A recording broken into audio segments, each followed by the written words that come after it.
Tal como hemos aprendido en el módulo anterior, una variable es un espacio de la memoria que va a tener un nombre identificatorio y nos va a permitir almacenar un determinado valor. Tenemos la variable nombre que guarda Germán, la variable apellido que guarda Rodríguez, la variable edad que guarda 39. Sumamos un concepto adicional y es el concepto de funciones, donde una función también es un espacio en la memoria que va a tener un nombre que lo va a representar. Y a diferencia de la variable, la función lo que va a tener es una secuencia de órdenes o de código para que podamos cumplir una tarea en particular a la hora de ejecutarla. Adentro de esa función lo que vamos a tener es código JavaScript tal como el que vimos hasta ahora y el que vamos a seguir viendo, por medio de alert, prompt, for, do, while, if y todo lo que nos está quedando por aprender. ¿Cuál es el objetivo de las funciones en la programación? En JavaScript, puntualmente, las funciones nos van a resolver como necesidades el poder separar un programa mucho más grande en pequeños pasos, de forma tal de que cada una de estas funciones cumpla una tarea determinada y sea más práctico para nosotros como programadores el poder modificarla o agregarle instrucciones. Van a permitir que escribamos una única vez aquellas tareas que se ejecutan en distintos momentos del programa. No estoy hablando de código que se repite secuencialmente como es un ciclo de repetición del tipo for, do o while. Estamos hablando de que en dos lugares distintos del programa, en dos momentos diferentes, por ahí tenemos que hacer la misma secuencia de acciones. Por citar un ejemplo, en cualquier página web un usuario se puede registrar por medio de su correo electrónico. Ese correo electrónico respeta un patrón, una estructura. Tengo que tener algo, @ algo, y en algunos casos el .com, .ar, .net, etc. Esa estructura de correo electrónico se va a tener que respetar no solamente cuando el usuario se dé de alta en el sistema, sino cuando quiera modificar su correo para que no ponga un valor inválido o cuando quiera acceder al sistema, cuando se quiera loguear. Entonces, en esas tres instancias distintas tengo la misma estructura de correo electrónico para verificar. Si bien lo podemos hacer hoy en día con los controles de HTML5, también le podemos dar esta responsabilidad a JavaScript para aquellos escenarios de un navegador que no entienda la versión más actualizada del lenguaje HTML. También nos van a permitir trabajar como atajos de otras funciones que ya hemos usado y por ahí son más largas de escribir. Por citar un ejemplo, nosotros estamos utilizando para mostrar información el document.write. Podríamos crear una función cuyo nombre sea DW como abreviatura de document.write y cada vez que queramos hacer esta instrucción, este comando, simplemente ejecutamos la función DW. Y también, que es la más importante de todas las funciones en JavaScript, porque las tres primeras podemos decir que aplican a cualquier lenguaje de programación. En cualquier lenguaje de programación, sea JavaScript, sea PHP, sea C# o C++, uno utiliza las funciones para estos objetivos. Pero en el universo de JavaScript, las funciones son la única manera que tenemos para generar interacción entre el HTML y toda la rutina de programación. ¿A qué voy? Supongamos por un segundo que en la web tenemos que permitir que el usuario le haga clic a la foto del cover de la película y que eso amplíe por medio de una ventana modal, la ventana que se superpone a toda la página web, la foto más grande con su descripción, su ficha técnica y demás. Eso solamente se puede hacer por medio de JavaScript. JavaScript va a tener una función que va a responder a esa interacción del usuario. Entonces, puntualmente, el fuerte de las funciones en JavaScript es poder vincular las acciones del usuario desde el HTML a toda esta parte de código que estamos creando para la interacción de la página web. ¿Cómo creamos una función? Como hemos dicho al principio, las funciones van a tener un nombre que lo identifiquen. Y ese nombre respeta las mismas reglas sintácticas que las variables.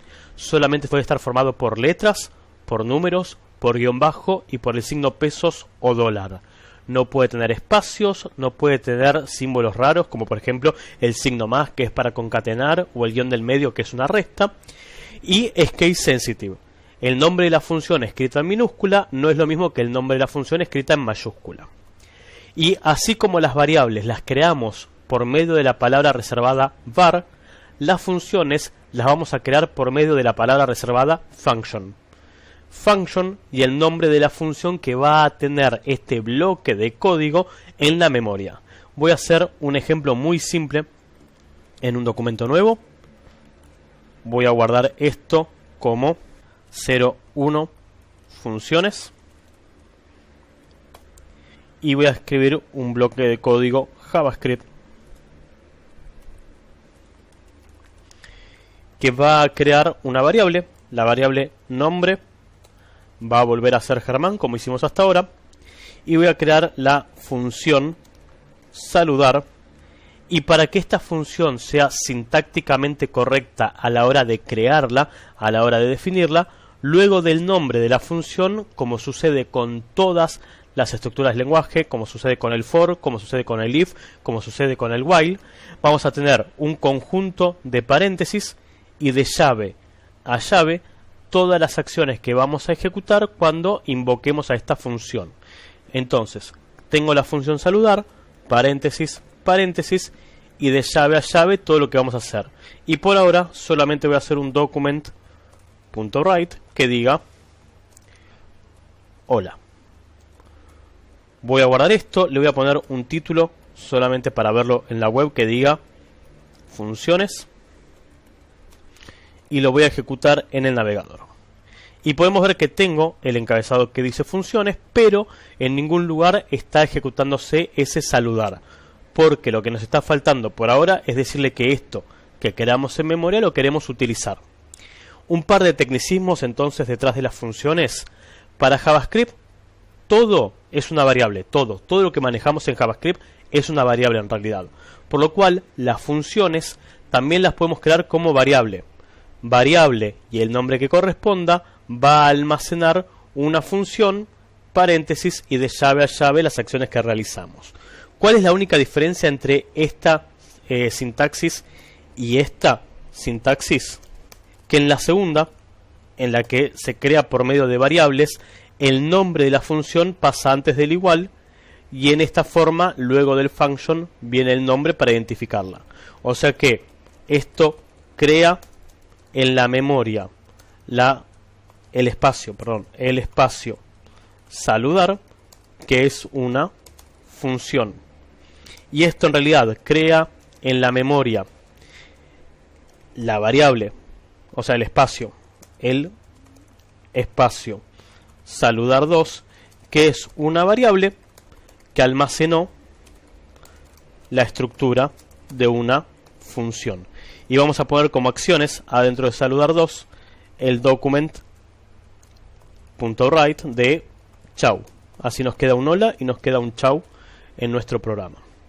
Y como dije anteriormente, sin importar cómo creemos, cuál de las dos sintaxis utilicemos para crear una función, sus acciones no se van a disparar hasta que no le digamos a JavaScript que ahora sí queremos utilizarla.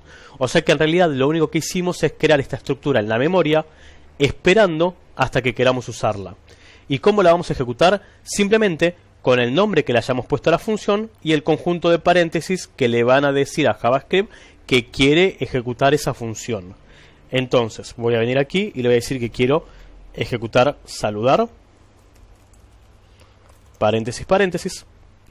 Voy al browser y actualizo y podemos ver que dice hola, y le voy a decir que quiero ejecutar saludar2, paréntesis, paréntesis, y voy a ejecutar esto en el navegador y no realizó ninguna acción porque escribí mal el document.write, perdón. Ahora sí, bien escrito. Vamos a hacer una cosa, prendamos la consola, así ante cualquier error podemos ver que cometí el error sintáctico de que document.write no es una función, lo cual es cierto, y agrandemos la salida de la consola. Entonces ahora sí, actualizo y tenemos que ver hola y chau como corresponde. Se ejecutaron las dos. Lo que sí hay que tener presente, que es la única gran diferencia enorme entre crearlo como function y crearlo como variable. Cuando uno crea una función por medio de function, la misma existe sin importar en qué orden ejecutemos las llamadas a función. O sea, si saludar la ejecuto antes o después de haberlo creado. Voy a reacomodar el código, voy a ejecutar saludar antes de crear la función, y cuando voy al navegador y actualizo, podemos ver que sigue diciendo hola, para que vean que está funcionando hola antes de la función. Vengo aquí y actualizo y dice hola antes de la función. Cuando vamos por el camino de la variable que guarda una función, no puedo romper el orden. Si vengo aquí y ejecuto saludar2 antes de crear la variable, esto tiene que cortar con un error sintáctico. Vengo aquí y actualizo y me dice que saludar2 no es una función. ¿Por qué? Porque cuando la creamos como función está disponible incluso antes de ejecutar el código. Cuando la creamos como variable es procedural, es lineal. O sea que hasta que esta línea no se ejecutó, esta línea no la pudo encontrar. Es la única gran restricción que tenemos a la hora de crearla como function y a la hora de crearla como variable, por lo cual es muy probable que siempre que encuentren código basado en funciones encuentren esta nomenclatura. Sin embargo, esto más adelante lo vamos a volver a utilizar cuando generemos toda la interacción con el HTML. ¿Qué es lo que me está quedando entonces? Voy a implementar este concepto de funciones en nuestra web de las películas y vamos a ver cuál es la segunda gran ventaja que nos va a dar. La primera es organizar el código y la segunda que nos va a dar a nivel página web es que como la función la podemos crear y hasta que no la usemos no va a interactuar con el programa, vamos a poder sacarla de este lugar. Así como lo tenemos en este momento, que tenemos el código JavaScript lineal, procedural, donde primero pasa esto, luego pasa esto, y en algún momento hace estos dos ciclos de repetición, y luego hace este ciclo de repetición. Hasta ahora tenemos la obligación de que el código que estamos por ejecutar suceda en el lugar puntual del HTML donde queremos que pasen las cosas. Con la función puedo agarrar todo este contenido, cortarlo y encapsularlo en un script general que tenga todo. Tengo un script que abre y que cierra. Y vamos a crear, primero vamos a pegar el código. Si lo dejo así como está, si pego el código en este script, lo que estoy haciendo es linealmente, cuando JavaScript encuentre estas líneas, las va a ejecutar en el head. O sea que me van a quedar los dos combos de día y hora antes de toda la página web aquí arriba, que no es lo que queremos. Entonces, este código que crea el día y que crea la hora, lo voy a convertir en dos funciones. La función crear combo día, paréntesis, paréntesis, llave que abre, llave que cierra, y encapsulo el document.write del select que abre, el select que cierra y todas sus opciones. Creo la función crear combo horas, llave que abre, perdón, paréntesis que abre y que cierra, y las llaves que encierran todas las acciones que vamos a ejecutar cuando invoquemos a la función. Entonces, hasta que yo no le diga al programa que ejecute crear combo día y que ejecute crear combo horas, esto de aquí no va a suceder. Y en este lugar en particular, donde antes tenía todo el código, ahora lo que puedo hacer es solamente la llamada a funciones. Entonces, vengo a este punto donde teníamos antes todo el código y ejecuto la función crear combo día y ejecuto la función crear combo horas. Y cada una de estas funciones entonces va a hacer sus respectivos ciclos de repetición adentro de una etiqueta select. Vengo aquí, actualizo y tenemos de vuelta los combos en el lugar que estaban originalmente, pero el código lo tenemos todo agrupado en otro lugar.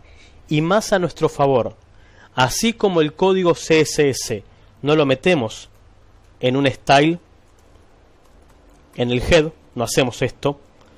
Hemos aprendido que es más prolijo tener el archivo CSS externo que tiene toda la información para limpiar de información del HTML. Lo mismo podríamos hacer entonces con la función.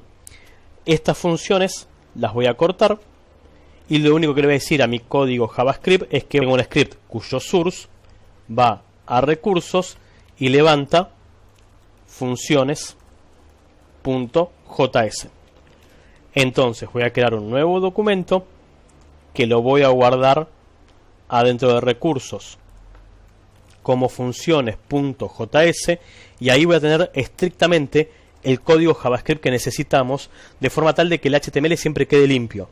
El HTML no tiene la lógica la lógica está en este archivo o en varios archivos distintos, y lo único que hace el HTML es llamar a la ejecución de esas funciones en los lugares que corresponde. Lógicamente, lo mismo podemos hacer con este ciclo de repetición que creaba las butacas.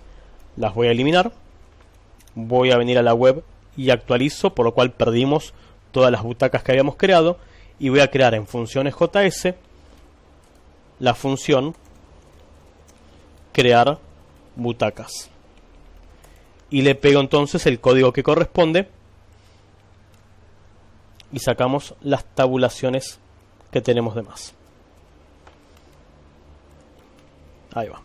Entonces también tengo en un lugar aparte la función que va a crear las butacas. Una vez más, en la web, hasta que no le diga que la quiero ejecutar, va a seguir vacío ese lugar, y en el HTML, entonces, donde corresponde, llamamos a la función crear butacas. La única restricción que tenemos en este escenario es acordarnos de importar por medio de un script el archivo que tiene toda la librería de funciones para poder trabajar con las mismas. Voy a venir aquí, voy a actualizar y tengo nuevamente toda la estructura de la página web armada. La parte de JavaScript está en su propio archivo de funciones y tengo encapsulada en cada una de las funciones los procesos, los pasos que hacen a la creación de este documento HTML, emprolijando y separando también lo que sería la capa estructural, es decir, el HTML, la capa de diseño, que es el CSS, y la capa interactiva o lógica, que sería el JavaScript. Entonces tengo un sitio un poco más limpio, más prolijo en el manejo de información, y lo único que nos está quedando entonces es ver cómo seguimos potenciando el uso de las funciones en esta página web.